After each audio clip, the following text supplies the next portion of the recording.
নমস্কার। রবীন্দ্র সরোবর স্টেডিয়ামে southern sports অ্যাসোসিয়েশনের ক্লাবের সঙ্গে রয়েছি আমি জয় চৌধুরী, আমার সঙ্গে আছেন বিশ্বজিৎ ভট্টাচার্য। এই মাঠে এখনও একটা বাচ্চাদের কোচিং ক্যাম্প হয়, কিছুদিন আগে একটা টুর্নামেন্টও হয়ে গেল। বিশ্বজিৎ ভট্টাচার্যরা এখনও ফুটবল অন্তপ্রাণ এমন কিছু মানুষ এখনও একটা চালান, সুমিত বাগচি, অমিত বাগচি আছে। সেখানেই আমি বিশুদার কাছে ময়দান থেকে আমি ডাইরেক্ট এসেছি। ময়দান উত্তপ্ত। আজকে টুটুদা বলেছেন ভবানীপুর ক্লাবে একটা অনুষ্ঠানে সন্তোষ ট্রফি জয়ীদের সংবর্ধনায় যে সূর্য পশ্চিমে ঢলছে, ইস্ট বেঙ্গলও অবস্থাও সেরকম। তাতে চলে উঠেছেন নিতুদা, তিনি প্রতিবাদ জানিয়েছেন। খুব স্বাভাবিক, সেটা অনেক দিন পরে ডার্বি ম্যাচটা কলকাতায় হচ্ছে না, কিন্তু ময়দান উত্তপ্ত হয়ে উঠেছে। বিশুদা, এই যে পুরো ব্যাপারটা এবং টেকনিক্যাল দিক থেকে কে কোন দল সুবিধাজনক অবস্থায় আছে, আমরা জানি পর্বত প্রমাণ সমস্যা ইস্টবেঙ্গলে। সেরা তিনটে মিডফিল্ডার নেই, সৌভিক চক্রবর্তী নেই, থালাল নেই, সল ক্রেসপোস তিনি বিদেশে চিকিৎসা করাতে গেছেন, এখনও ফেরেননি, খেলার কোনো সম্ভাবনা নেই। কি বলবে? দেখুন, এই অবস্থা এখন ইস্টবেঙ্গলের সত্যি করুণ অবস্থা। তাহলেও বলবো যে লাস্ট ম্যাচটা মুম্বাই এফসির সঙ্গে যে ম্যাচটা খেলেছে, হারার ম্যাচ ছিল না, কিছু কিছু সিলি মিস্টেকে কনসিড করেছে এবং তার জন্য হেরেও গেছে। যে মিস্টেকে গোলটা খেয়েছে, লাস্ট গোলটা, সত্যি এটা খুব করুণ অবস্থা। যে আমাদের দেখতে হচ্ছে যে আনোয়ার একটা বল 40 গজ থেকে একটা থ্রু মেরেছে, তাকে অ্যান্টিসিপেট করতে গিয়ে পুরো বডিটা থ্রো করেছে, তাও বলটা পায়নি। আর তার পেছনে আরেকজন স্টপার ছিল, আমি নাম বলতে লজ্জা পাচ্ছি, এত বড় প্লেয়ার, তিনি এত ভালো খেলেছেন, তাকে নিয়ে সবাই হৈ হৈ করেছে, কিন্তু তার পায়ের ফাঁক দিয়ে বলটা যে গলে যাবে তার থেকে যখন আনোয়ার মিস করেছে, তার থেকে প্রায় 10-12 গজ দূরে ছিল উনি দাঁড়িয়েছিলেন, এবং সেইখান থেকে পায়ের ফাঁক দিয়ে বলটা গলে গেছে। অফকোর্স নামটা বলছি না এই কারণে যে সত্যি আমার এখন কষ্ট হচ্ছে বলতে, যে এত পয়সা দিয়ে একটা প্লেয়ারকে নিয়ে এসে যার পায়ের ফাঁক দিয়ে একটা 40 গজের একটা থ্রু, তার মধ্যে আনোয়ার 30 ইয়ার্সের মাথায় মিস্টেক করেছে, তার 10 to 12 ইয়ার্সের পরে হিজাজির পায়ের ফাঁক দিয়ে বল গেছে। শুধু তাই জানি, বলটা যদি পায়ে না লাগতো হয়তো স্কিট করে বলটা গোলকিপারের কাছে চলে যেত। এমনভাবে পাটা লাগিয়েছেন যাতে বলটা স্লো হয়ে গেছে, পেছনে যে মুম্বাই এফসির যে প্লেয়ার ছিল তার ইজির ওপর গোল করে দিয়ে চলে গেছে। এই যদি একটা টিমে মিস্টেক হয় তাহলে সেই টিমকে কে বাঁচাবে?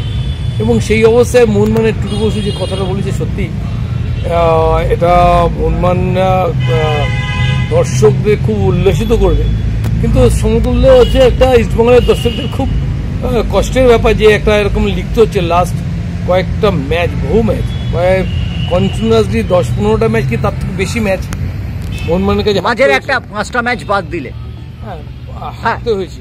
হ্যাঁ, শেষ আমি পরিসংখ্যানটা বলে দিচ্ছি। তুমি যখন বললে শেষ 17টা ম্যাচ ইস্টবেঙ্গলের জয় 4টে, ড্র 1টা, বাকি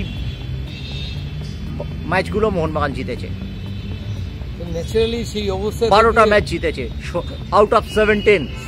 তো সেই অবস্থায় আমার মনে হয় যে যেরকমভাবে খেলাটা চলছে তাতে ইস্টবেঙ্গল এবং মোহনবাগান, স্পেশালি মোহনবাগান লিগের টপে তো এমনি সবসময় যাওয়া যায় না, ভালো খেললেই যাওয়া যায়। এতগুলো পয়েন্ট অর্জন করেছে ভালো খেলেই, আমরাও দেখেছি যথেষ্ট ভালো খেলেছে। খুব কম্বাইন্ড টিম, মলিনা এখন খুব ভালোভাবে টিমটাকে ইউটিলাইজ করছে এবং যখন স্টুয়ার্টকে যখন যেরকম দরকার পড়ছে সেরকমভাবে খেলিয়ে যাচ্ছে, এরকম রেজাল্টও পাচ্ছে। সেই তুলনায় নতুন কোচ এসে ইস্টবেঙ্গলের কিছুটা গুছিয়েছে, যে গোছায়নি তা নয়, যথেষ্ট ভালো খেলার চেষ্টা করছে এবং আগের থেকে বেটার খেলতে আরম্ভ করেছে। কিন্তু আমার মনে হয় যে দুটো টিমের পারফরমেন্স দেখে আমার যা মনে হয়েছে, তাতে আমার মনে হয় যে মোহনবাগান এগিয়ে রয়েছে এবং মোহনবাগানই যেতে চাওয়ার সম্ভাবনা সব থেকে বেশি। ইস্টবেঙ্গলের যে সাইড ব্যাক পজিশন আছে সেখানেও আমরা দুর্বলতা দেখেছি, বিশেষ করে নুঙ্গা প্রথম গোলটির ক্ষেত্রে যেভাবে ডিফেন্ড করেছে। এবং ঠিক তার উল্টো দিকে আমরা যদি দেখি, আশিস কুরিয়ানও অনেকটা ফিট হয়ে আছেন এবং লিস্টন মনবির আছেন, সাহালও রয়েছেন। উইং প্লের দিকটা প্রচণ্ড স্ট্রং মোহনবাগানের। দেখুন, যে দুটো ফার্স্ট গোল খেয়েছে, দুটো ডিফেন্ডারের যেমনি দোষ আছে, সাইড ব্যাকের দোষ অফকোর্স আছে, পাস দিয়ে পিছন দিয়ে গেছে। ডিফেন্সের যেরকম যে এগিয়ে দাঁড়িয়েছিল সে কভার করেনি কেন? তারও তো কভার করার দরকার ছিল যেখান থেকে বলটা থ্রু দিয়েছে। দেখুন, বলতে গেলে টেকনিক্যালি অনেক কিছু বলতে হবে। আমি শর্টে বলছি, ইস্টবেঙ্গল ক্লাবের ডিফেন্স অর্গানাইজেশন খুব পুয়ার এবং আমার মনে হয় যে মোহনবাগানের একমাত্র একটাই পজিশন আছে ডিফেন্সের, আশিস রায়ের জায়গাটায় পজিশনে গন্ডগোল আছে এবং সেটাকে রিকভারি করছে আদার্স 3টে ডিফেন্ডার। কিন্তু ইস্টবেঙ্গলের একটাও এরকম ডিফেন্ডার নেই যে কাউকে কেউ সাপোর্ট করছে, কাউকে যে ম্যানেজ করার চেষ্টা করছে। সেই দিক দিয়ে দেখতে গেলে ইস্টবেঙ্গল থেকে মোহনবাগান অনেক এগিয়ে রয়েছে। আর আমি মনে হয় যে মোহনবাগানের চান্সেস বেশি এই খেলা জেতে। বিশুদা অতীতের দুরন্ত স্কিমার, পরবর্তীকালের বিদগ্ধ কোচ, তুমি আলফ্রেড এবং আলেকজান্ডার এই যে নতুন স্টপার জুটি মোহনবাগানের চলতি মরশুমে খেলছে, এই দুটি বিদেশিকে সম্পর্কে তোমার বিশ্লেষণ কি? দেখুন, দুজনেই ভালো খেলছে এবং খুব কম্বাইন্ডলি খেলছে। আশিস যে এত মিস্টেক করছে আমরা দেখতে পাচ্ছি, তাও এদের উপর ডিপেন্ড করে আশিসকে খেলাচ্ছে। কেন আশিস আমার মনে হয় উনি না এরকম এত খারাপ কোচ নয় যে আশিসকে বাজে খেলা সত্ত্বেও তাকে খেলাবে। আমার মনে হয় যে অ্যাট প্রেজেন্ট মোহনবাগানের আশিসের থেকে ভালো কোনো ডিফেন্ডার নেই, ওই জন্য আশিসকে খেলাতে বাধ্য হচ্ছে।